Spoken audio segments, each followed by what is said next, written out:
Hey,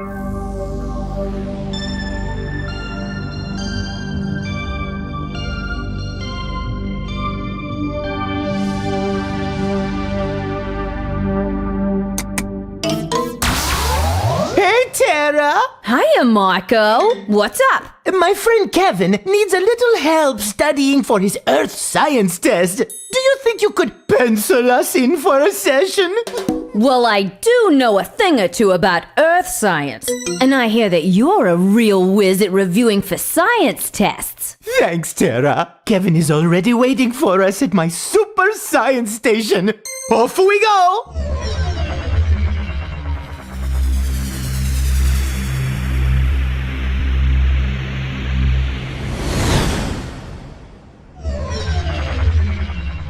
Marco! Tara! Boy, am I happy to see you! I need to get ready for my earth science test. Glad to help, kid. Earth science is kinda my specialty. When you study earth science, you learn about astronomy, geology, meteorology, and more. Let's start by talking about our solar system. Tell me what you know. Well, the sun is in the middle of the solar system, and it provides us with light and heat. Good, good. You know anything else? There are 8 planets that orbit the sun, but I always have trouble remembering their order. I know a fantastic way to remember the order of the planets. Hello? Who's calling? Professor who? Oh, you're Kevin's mom! His snack is ready. Okie dokie, we'll be right there. Great news! Kevin's mom would like to serve us a little snack. Sounds good to me.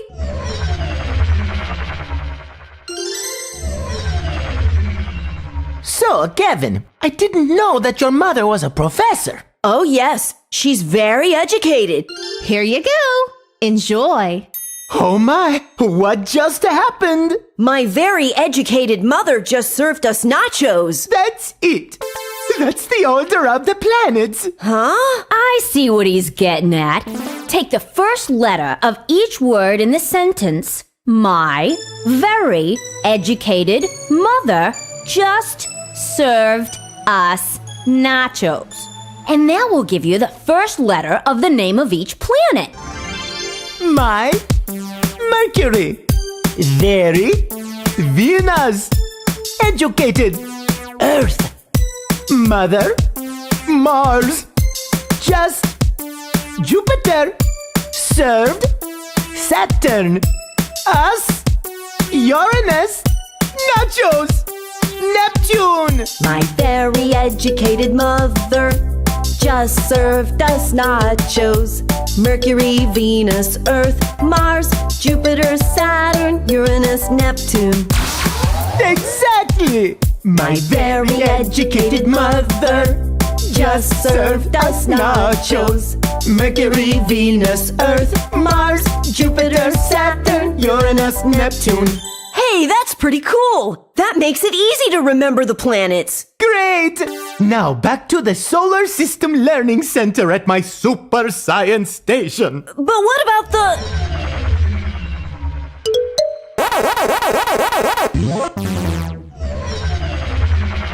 Aw, the nachos. Tough going, kid. But nachos aren't the only things in life, and the planets aren't the only things that orbit the sun. Take a look at this. Wow, that's pretty cool, Tara. What are all these chunks of rock between Mars and Jupiter? That is known as the asteroid belt. The objects in this area range in size from dust particles all the way up to Ceres, which is 900 kilometers in diameter. Ceres is actually considered a dwarf planet because it has a large enough mass to have a rounded shape.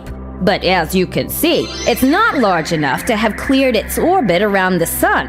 By that I mean there are other objects in the same orbit with Ceres.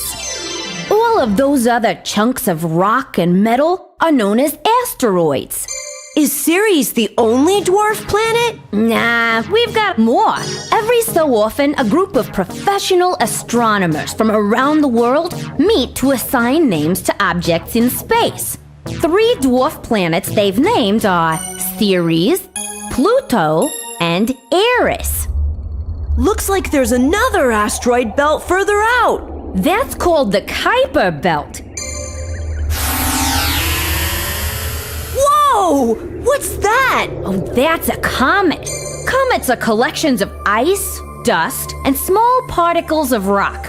Most have long oval orbits. When they pass near the sun, their ice melts and evaporates. People on Earth see comets as huge glowing balls with tails made of gas or dust, trailing millions of miles behind them. All of this is pretty cool, but how does it fit into Earth science? Learning about the solar system is important for Earth science because what happens in space affects things on Earth. For example, let's take a closer look at how the Earth and Sun interact. See how the Earth goes around or orbits the Sun? Yeah, Marco, I remember that from science class. It takes a full year for one revolution around the sun, and that's what causes our seasons. Explain to me how the Earth's orbit causes the seasons. Well, I know it has something to do with the tilt of the Earth, but I never really understood that part. Let me see if I can help. When does the sun feel warmest? Early in the morning or around noon? It's warmest around noon. Correct. That's because the sun's rays are more direct around noon. In the morning when it's cooler, the sun's rays are more indirect. So, the Earth flips back and forth? Oh, no. The Earth keeps pretty much the same tilt. But watch, as she moves around the sun. See? Here the northern hemisphere gets more direct sun, so it is summer there. And since the southern hemisphere gets the indirect light, it's winter? Now you've got the idea. If we keep moving around until we get over here, then it's summer in the southern hemisphere and winter in the northern hemisphere. Wow! Actually seeing it in action makes it easier to understand. then take a look at this. See how the Earth rotates on its axis? It goes around once every 24 hours. And that's what causes day and night. The parts of Earth facing the sun are in daylight. As the Earth rotates, the sun seems to set in the west. Super! I think you've really got a good idea about how things work in our solar system. Here, take one of these, kiddo. Tara, I don't think it's going to be raining anytime soon. Inside the science station. I wouldn't be so sure. Looks like a flash flood.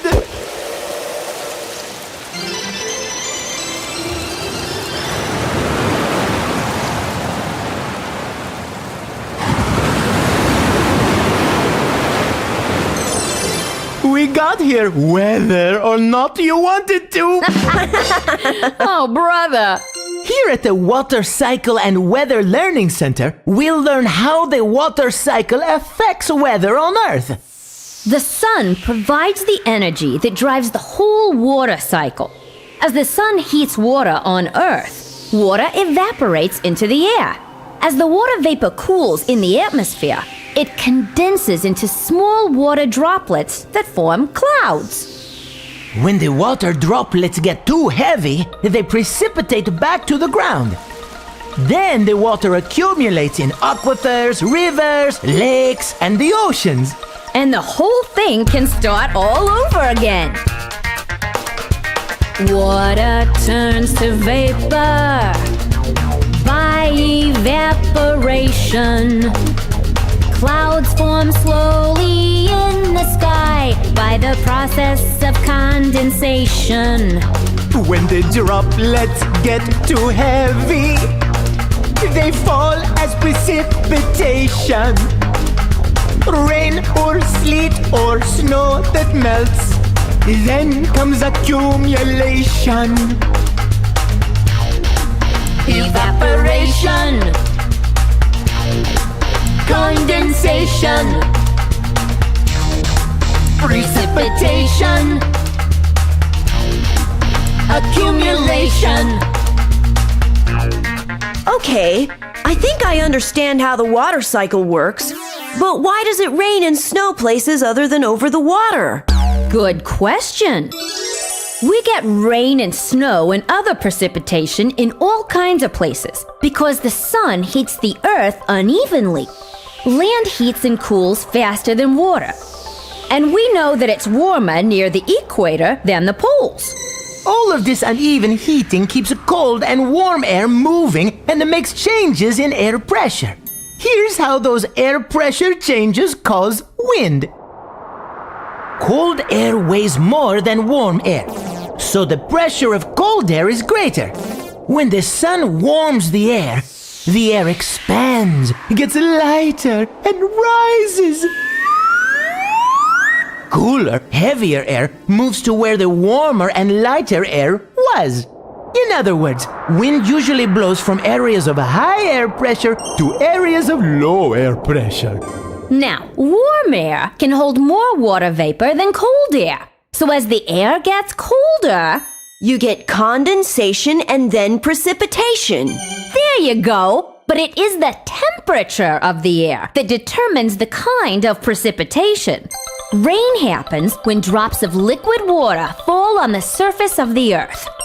Snow forms when the air is so cold that water vapor turns directly into ice without ever passing through a liquid state. If the air is cold enough, the snow will fall all the way to the ground. Otherwise, it might melt into rain on its way down. Sleet refers to water droplets that freeze on their way down through really cold air. Unlike snow, sleet goes through a liquid state before freezing. The result is that sleet is not light and fluffy. Hail is like mega sleet. When it hails, large balls of ice fall from the sky. Hail forms in a more complex way than sleet. As ice crystals start to fall, wind carries them back up high into the clouds. This happens over and over, and the crystals grow each time. Eventually, they get too heavy and fall hard. That's wild, Tara. I never knew weather could be so complex. And that's just the surface, kid. But it's enough to get you started.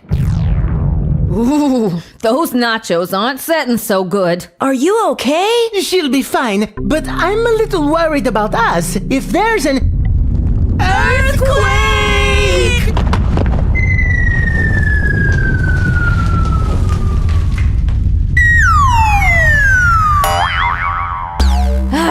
I feel much better now. That's nice, but where are we? Just where we should be, in the Geology Learning Center. This is where we can learn about different kinds of rocks and how they're made. Take a look at all these layers of rocks. Little bits of earth were washed downstream. They settled to the bottom of a river, lake, or ocean. Layer after layer was deposited on top, so they were pressed down more and more. Over time, the layers turned into a type of rock called sedimentary rock. That's right. Sedimentary rocks make up about 3/4 of the rocks at the Earth's surface. Sometimes they can give us clues about what the environment was like when those rocks were formed. How can they do that? Well, sometimes dead plants or animals get buried in the sediment. They get covered up by new layers of sediment and sometimes become fossils. Some fossils are actually parts of an animal, like its teeth or bones that have turned into stone or fossilized. Others are trace fossils, like dinosaur footprints or tunnels made by worms. But most fossils are casts. The dead plants and animals decay after the sediment is turned into rock, leaving behind a hollow mold. Salts or other minerals can fill the cast and hold its shape. Fossils found in the same layer of sedimentary rock are from things that lived around the same time. As new layers form on top, the fossils get buried deeper and deeper. I think I understand. So, the deeper the fossils are found, the older they are? You've got it! And sometimes large amounts of plants are deposited in sedimentary rocks. If they are compressed under a lot of pressure for a long period of time, they turn into carbon. This gives us coal, oil, natural gas, and petroleum. I guess that's why they're called fossil fuels. You bet it is. And let me tell you, fossil fuels are really a gas. Oh, brother. Okay, sedimentary rocks make up about 3/4 of the rocks at Earth's surface. You got it. What about the rest of the rocks? What are they? Glad you asked. There are two other kinds of rocks, igneous and metamorphic. Igneous rocks form when molten rock cools and becomes solid. Molten rock is called magma when it is below the Earth's surface. But sometimes magma pushes up through cracks to the surface of the Earth. Then it is called lava. Oh, I just love a good eruption. Stop that! When lava cools, it becomes a kind of igneous rock called volcanic rock. Basalt is the most common type of volcanic rock. Most of the rocks on the ocean floor are basalt. Igneous rock can also form when magma cools slowly and becomes hard while it's deep underground. Rocks that form this way, like granite, usually have large crystals. Fossils are not usually found in igneous rocks. The heat of a volcanic eruption tends to destroy living things and only rarely preserves any evidence of them. However, fossils may be found in volcanic ash deposits, which are actually a kind of sedimentary rock. That makes sense. Sedimentary rocks are made from sediment, and igneous rocks are made when molten rock is cooled. But what about metamorphic rocks? How do they form? Good question, kiddo. Metamorphic rocks are rocks that have morphed or changed from one kind of rock into another. Metamorphic rocks were once igneous or sedimentary rocks, but movement of the Earth's crust caused them to change. Just moving the rocks changes them? No. Try pushing your hands together very hard. Do you feel heat and pressure? Yeah. When the Earth's crust moves, igneous or sedimentary rocks get squeezed by tremendous pressure, which heats the rocks and pulls them like taffy. The original rock is changed by this heating and pulling, and it becomes a metamorphic rock. As you might guess, any fossils that were in the sedimentary rock will now be in the metamorphic rock. But those fossils may be stretched and deformed because of the heating and pulling. Bummer. Metamorphic rocks are the least common of the three kinds of rocks. Slate and marble are two examples. Wow, that really rocks! Whoa! What's this? A rock concert? As a matter of fact, it is! Ladies and gentlemen, please welcome all the way from Little Rock, Arkansas, the Pet Rocks! All right! Sedimentary. Igneous. And metamorphic. Three kinds of rocks. Three kinds of rocks. Sedimentary. Yeah! Igneous. And metamorphic. Three kinds of rocks. Three kinds of rocks.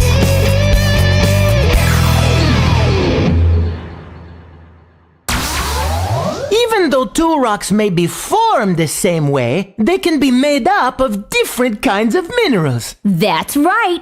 To identify the minerals in rocks, scientists use properties like color, luster, hardness, and streak. Look at these! I wonder what minerals they are. Hey, if I describe their properties, that might help me to identify them. Bravo! Now, the color of a mineral is the first thing people tend to notice. But be careful! Most minerals can occur in more than one color. Luster describes how light is reflected from the surface of a mineral. The two main types of luster are metallic and non-metallic. The hardness of a mineral is its ability to resist scratching. The Mohs hardness scale uses 10 minerals to rank hardness. Take a look here.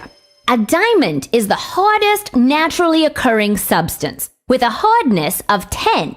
And talc is very soft, so it only has a hardness of 1.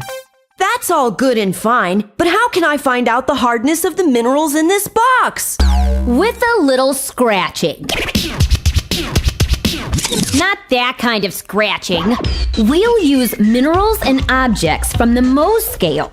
If your mineral sample can scratch an object, say this penny, then it has a higher hardness. Let's try this one. Ooh, good choice. I like the nice metallic luster. Can it scratch a penny? Looks like it does, Marco. That means this mineral has a hardness higher than 3. That's the way to do it. Now try scratching this quartz.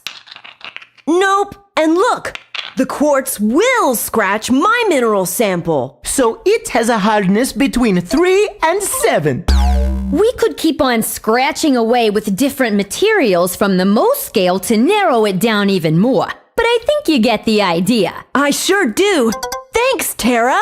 Another way to categorize minerals with a hardness lower than 7 is to determine their streak. Streak? Does that mean some of them have racing stripes? Nah, the streak of a mineral is the color of the powder it leaves when you scrape it across a streak plate. We know your mineral has a hardness lower than 7, so... Red? That's not what I would have guessed at all. Don't feel too bad, kid. Science is full of surprises. Have a look at this table here.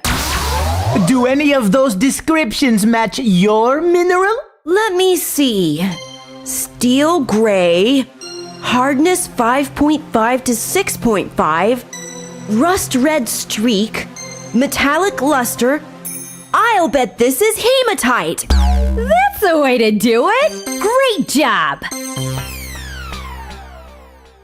Well, kid, your earth science knowledge is really building up.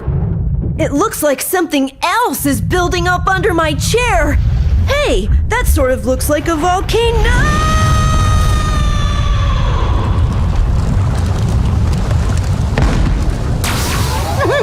I guess it was a volcano. And just look where it brought us. Ah, the Topographic Learning Center. This is the perfect place to learn about how the surface of the Earth changes. Seems like a volcano would be pretty good at changing the surface. Tell me about it, kid. These aren't pimples, you know. I had a friend do a science fair project on volcanoes. She told me there are several types. She told you right. There are shield volcanoes, cinder cones, stratovolcanoes, and more. That's a lot of volcanoes. So, what's the difference between the types?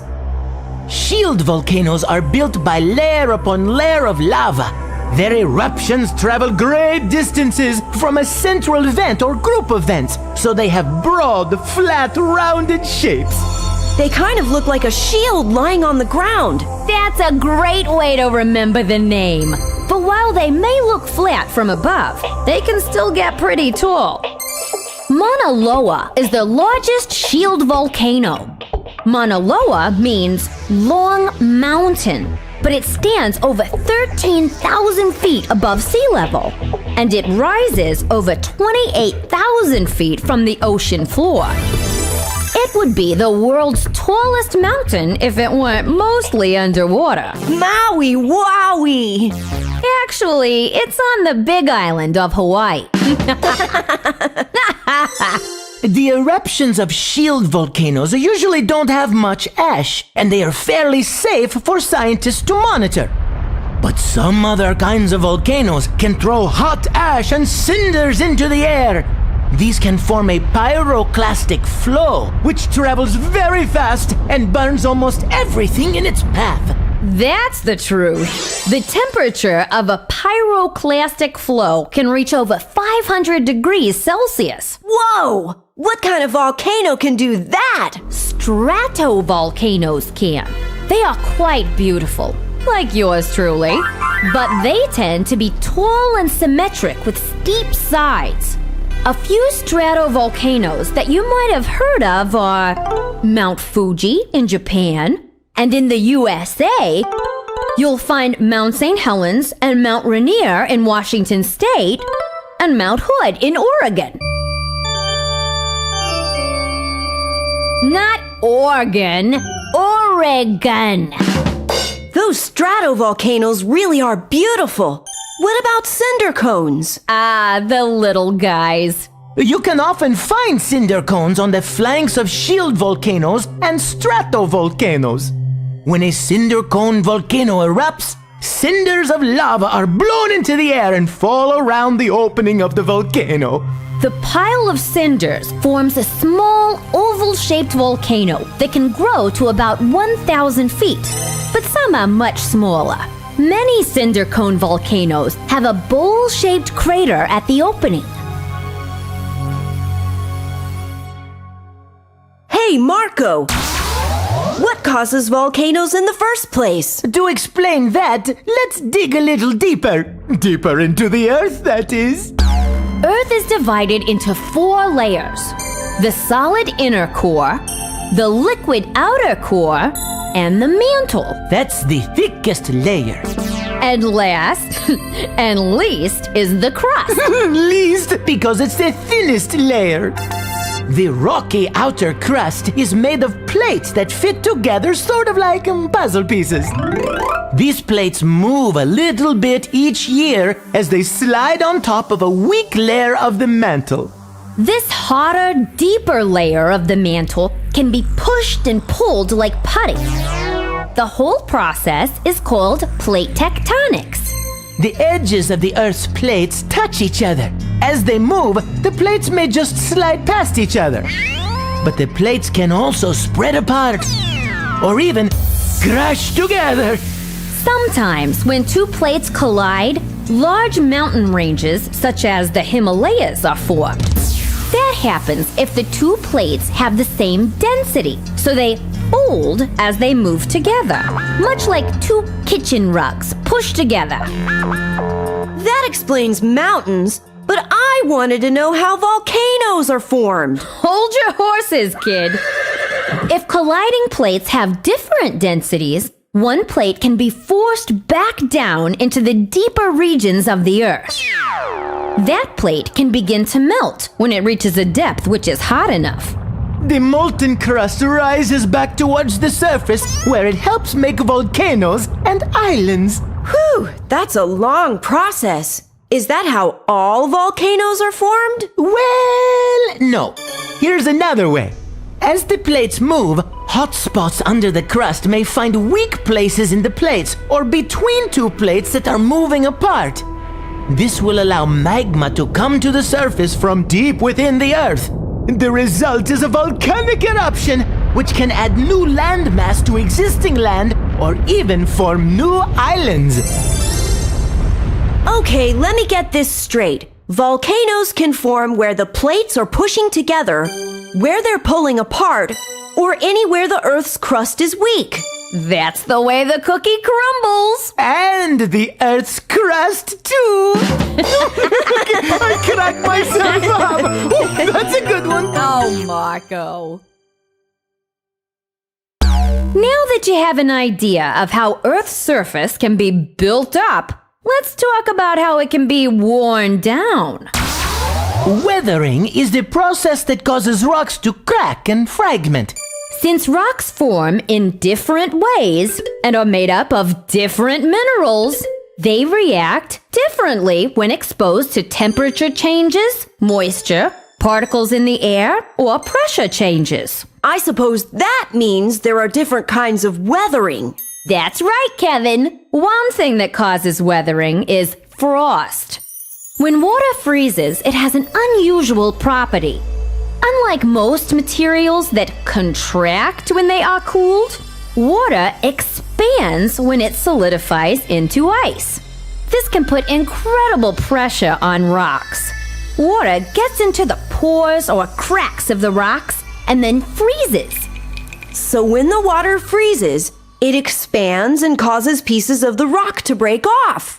Right! Another kind of weathering is abrasion. That can happen when rocks rub against each other, like when a rock rolls downhill or when it tumbles in rivers. Wind can cause abrasion too. Wind sometimes carries dirt or sand that can wear down rocks as it blows against them. Plants like moss and lichen can wedge their way into pores, crevices, and cracks in rocks. Seeds from other plants can get into crevices too. As they grow, they cause the rocks to crack apart. I heard that wetting and drying of rocks can make them break up. Oh, yes! The combination of wetting and drying is very effective at breaking up clay. That's because clay swells when it gets wet and then shrinks and crumbles as it dries. Oh, I get it. The process of wetting and drying only weathers some kinds of rocks. Sometimes rocks break down because the minerals they are made of react with chemicals in water or air. For example, carbonic acid is created when carbon dioxide dissolves in water. And this acid can dissolve limestone and eventually cause the formation of caves and caverns. Ooh, look at the stalactites and stalagmites. You're a regular little spelunker, huh? Stalactites hold tight to the ceiling of the cave, and stalagmites might reach the ceiling someday. What a smarty. Now, erosion is simply the moving of sediments or rock particles. Moving water is the most powerful force of erosion on Earth. The world's rivers deliver about 20 billion tons of sediment to the oceans each year. That's a lot of erosion. And that's why you can see fan-shaped deltas at the mouths of some rivers, such as the Nile. V-shaped valleys, canyons, and gorges are also carved by streams and rivers flowing through the mountains.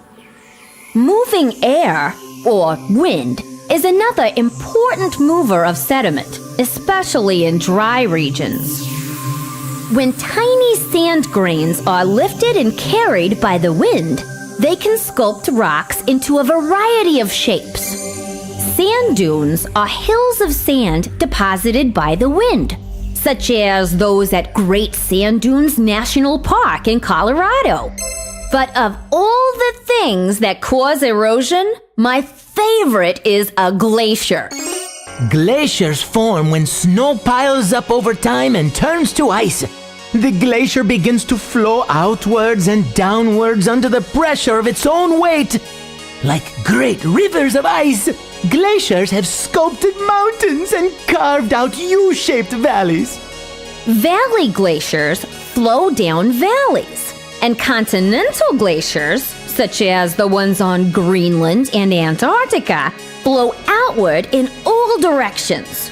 Glaciers reshape the underlying and surrounding landscape as they move by eroding rock from one place and depositing it in another.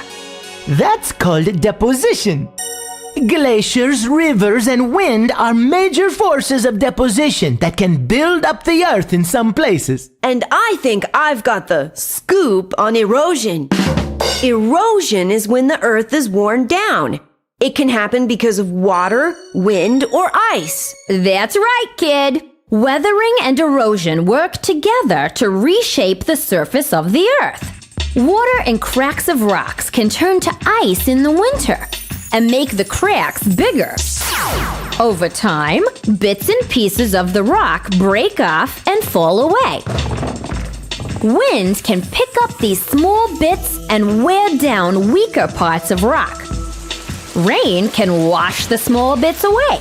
Over time, these processes can work together to leave interesting formations, such as the arches in Utah or the hoodoos in Bryce Canyon. Canyons look like fun places. I'd like to travel to see them someday. Well, right now we need to travel to our next learning center. Right this way. Whoa! Hey, wait, Marco! I think my chair ran out of gas. Uh-oh, it looks like we need an alternative energy source. Don't worry. Balance this on your head. Okay, but how will this solar panel help? We're indoors. Just you wait and see.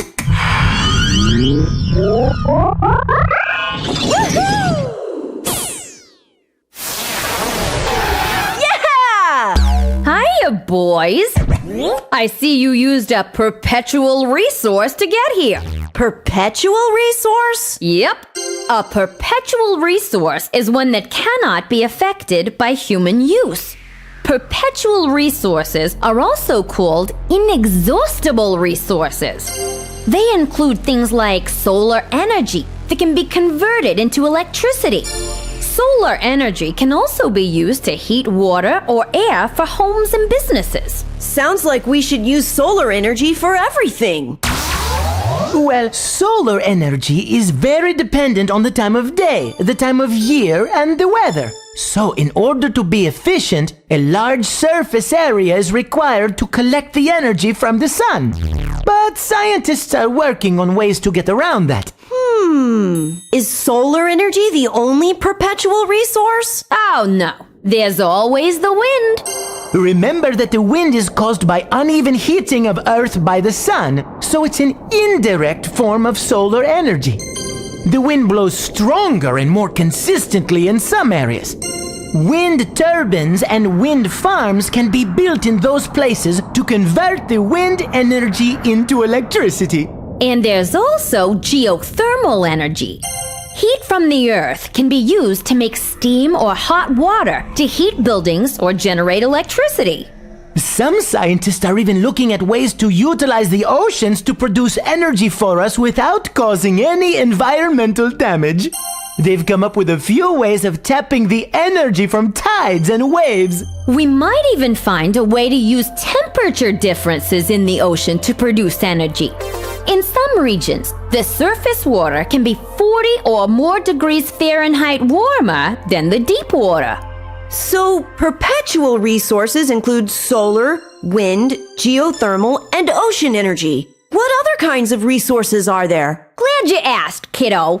There are renewable resources and non-renewable resources. I've heard of renewable resources. They can be replenished as fast or faster than we use them. That's true.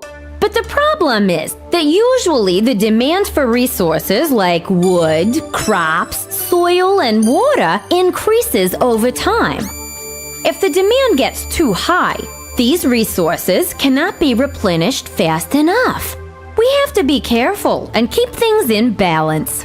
That does sound like a good thing to do. And what about non-renewable resources? I guess those can't be replenished at all. When they're gone, they're really gone. Non-renewable resources like natural gas, oil, and coal that we get from fossil fuels will eventually run out if we keep using them. Energy efficiency and conservation are so important. We need to make non-renewable resources last as long as possible while we are looking for new alternatives. Energy efficiency is the use of technology to perform the same function with less energy. Like putting tinting on your windows to keep out the sunlight that heats up buildings in the summertime. No, that's to make it look cool. Sorry. Energy conservation is any behavior that causes us to use less energy. Like turning off lights when they're not being used. Exactly, Kevin. And by using energy-efficient light bulbs, you can save a lot on your electric bill.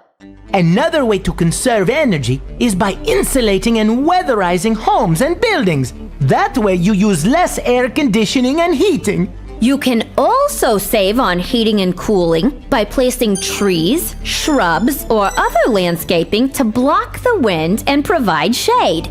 But we can conserve other resources besides just energy, such as wood and water. There are many ways to help save water around the house. Turn off the water while you're brushing your teeth. Take short showers instead of baths. And be sure to fix any leaks. I worked with my mom to convince the people in our neighborhood to find a garbage service that recycles. We separate out plastic, glass, aluminum cans, and paper for recycling. Excellent! By recycling, you are not only conserving resources, but you are also helping to keep unnecessary garbage out of landfills. Yeah, thanks for helping to keep the Earth a cleaner place to live, kiddo. You're welcome, Tara, and thanks to both of you for helping me study Earth science. I'm ready to ace my test. I'm so proud of you. Well, I should be getting back home, Marco. I'm ready to teleport. Okie dokie.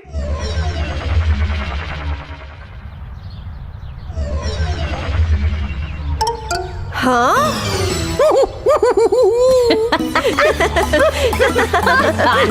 Oh, Marco. Hey, science fans! To quiz yourself on Earth science, you can download a practice test at my website. Just visit www.marcothepencil.com. Ciao!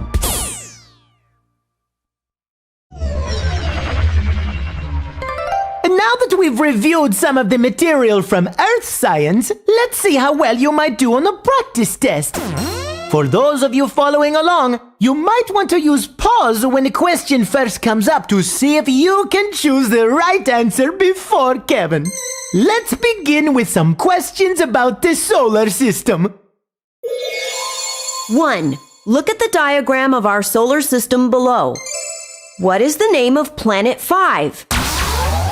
Dun, dun, dun, dun, dun, dun, dun, dun. Oh yeah, Marco. My very educated mother just. That starts with J. Jupiter. That's answer B. Fantastico! Sometimes you might be asked to fill in your answer right on the page with the questions, but this test has a separate answer sheet. Be sure to ask your teacher how you're supposed to mark the answers on your test. Let's put the test over the answer sheet just under the question we are answering. That way we can make sure we fill in the right bubble.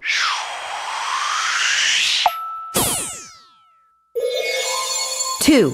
Which objects in our solar system have long tails when they are close to the sun and are made mostly of rock and ice? A. Planets. B. Asteroids. C. Dwarf planets. D. Comets. The only one of these things I remember having tails are the comets. You have a great memory! Our answer is D.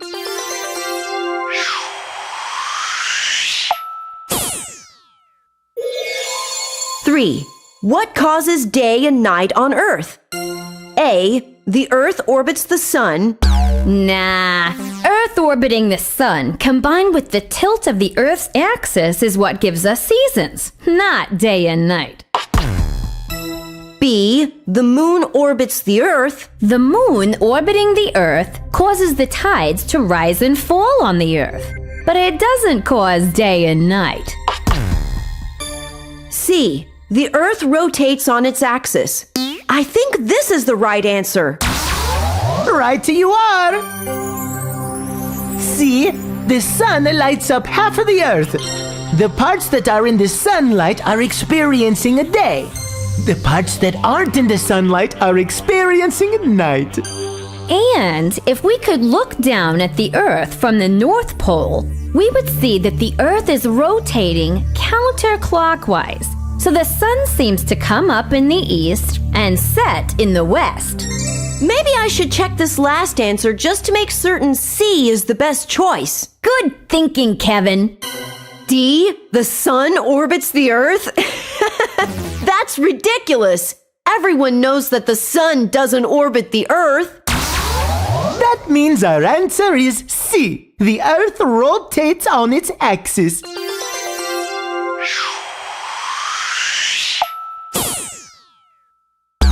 Let's move on to questions about the water cycle and weather. 4. What supplies the energy to drive the water cycle? Can you remember what I told you? I remember, Tara. You said the energy source that drives the whole water cycle is the sun. You're really starting to get on my good side. Okay, so our answer is A, sun. Great job! Now let's see if you can get this next one. 5. The picture shows a place where air currents will form due to the uneven heating of the Earth. In which direction will air currents most likely move? Let's see. Warm air rises, and the cool air will come in to replace it. So, A, from the lake toward the land, looks right, but let me check all the answers. B, straight up above the lake. No, that's not right.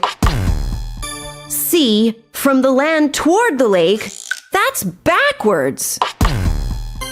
D, all of the above. That can't be right. So our answer is A.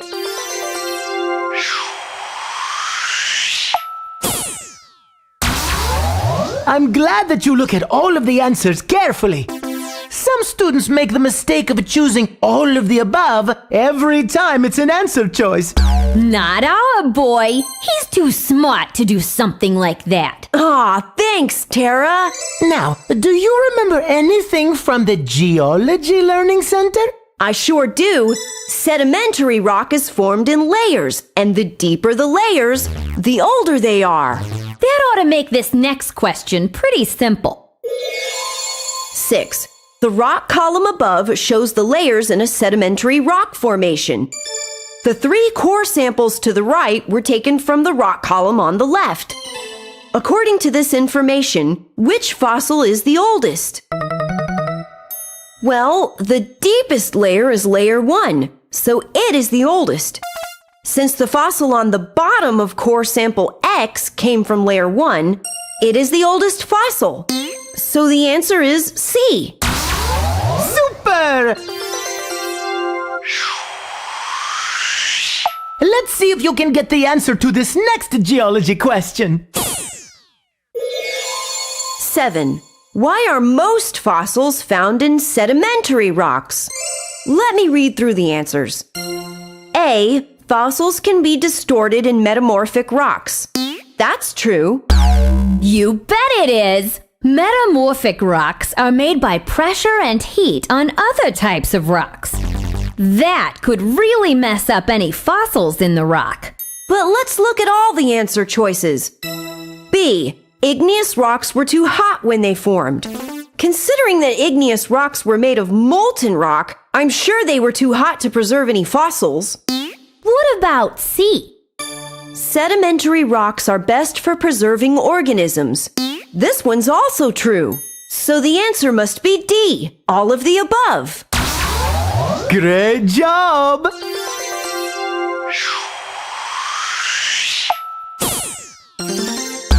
You're a real gem. We'll take a look at one more geology question. 8.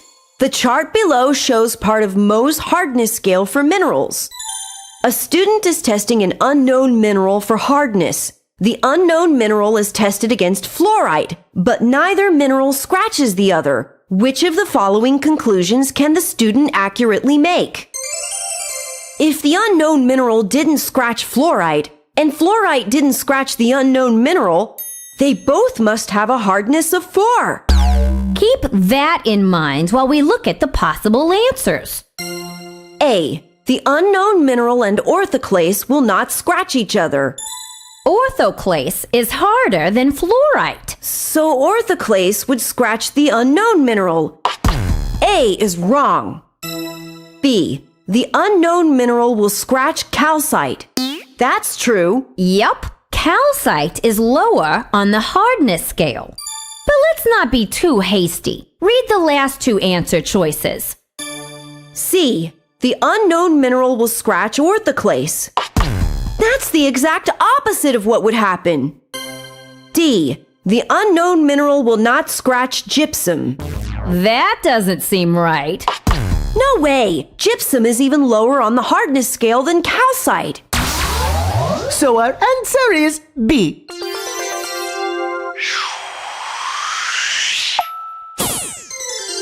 This kid has a mountain of information in his head. You think so? Let's see if he remembers what was said about Earth's changing topography. 9. Mountains may be formed when A. Volcanoes erupt. That's true. Some of the volcanoes even have the word mount in their name, like Mount Fuji. But I remember that mountains are formed other ways too. Let me check the rest of the answers. B. Plates of the Earth's crust collide. That's true too. Tara said the Himalayas were formed that way. Great memory, kid. C says both A and B. And D says none of the above. So I'm going to have to say that C is the right answer. Perfecto!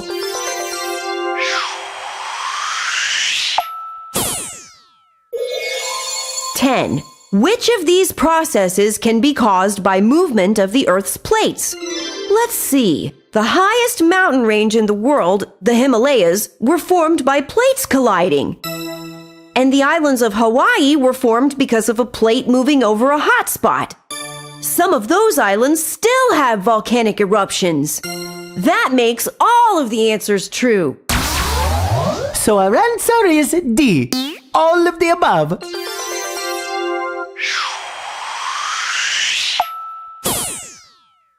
Let's see what you remember about weathering and erosion. 11. Moving water was the most important factor in forming which of these? A. Sand dunes at Great Sand Dunes National Park. No, Tara said those were formed by wind. B. The Grand Canyon. I'm pretty sure that was formed by a river, although I don't know what the name of the river is. That would be the Colorado River. C. The Andes Mountains. From what we discussed, mountains are built from volcanic eruptions or plate tectonics, not moving water. You've got a good head on your shoulders, kid. D. Kilauea Volcano. That's made out of flowing lava, not moving water. So the answer is B. The Grand Canyon. Nice work!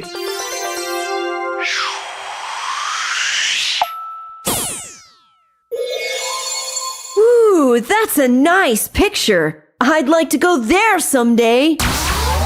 And the man at the bottom of the picture gives you some perspective as to how large the arch really is. All right. Let's get down to business. Read the question, please. 12. The land formed below is an arch found in Arches National Park in Utah. Which type of weathering or erosion is not responsible for shaping this arch? Here's one of those questions that has to be read carefully. The word not makes a big difference in the answer I'll choose. Let's see. Tara talked about the combination of water, ice weathering, and wind all playing a part in forming arches. So I think the answer is A, glaciers, because glaciers did not help shape the arch. Right you are!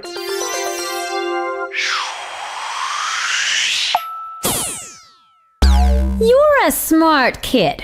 So let's see how bright you are when it comes to energy and resources available on Earth. No problem. 13. Which of the following is a renewable resource? A. Tree. That's renewable as long as we don't use them faster than new trees can grow. I think this is the answer, but I'll check them all to be sure. I'm so glad you have good test-taking skills. B. Natural gas. That's a non-renewable resource. C. Solar energy. Ah, this is one of the perpetual or inexhaustible resources you told me about, not a renewable one. No matter how much we use the perpetual resources, they'll always be around. D, oil. No, that's a fossil fuel. All fossil fuels are non-renewable resources, so the only renewable resource here is the tree. That makes the answer A.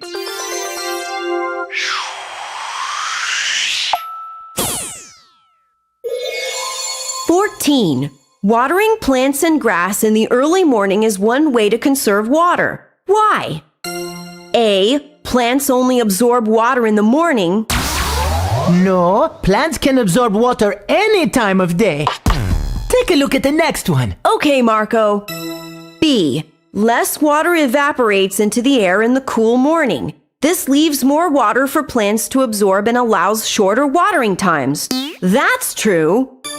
C. Water used in the morning can be recycled in the evening. That doesn't make sense. If some sort of system is in place to catch unused water to be recycled, it can be used anytime, not just in the morning. D. Water is more pure in the morning. This one doesn't make sense either. I guess that means you're sticking with answer B then. Yep.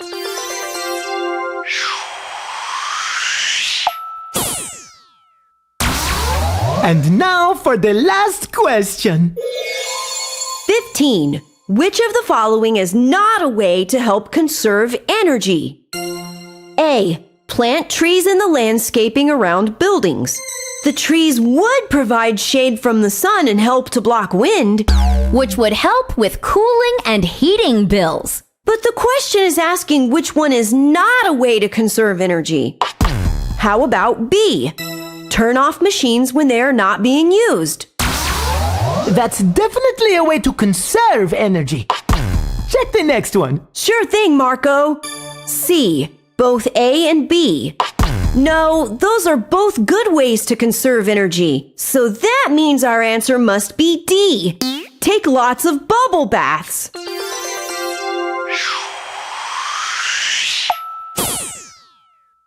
Wow, you did a great job on this practice Earth Science test. I agree.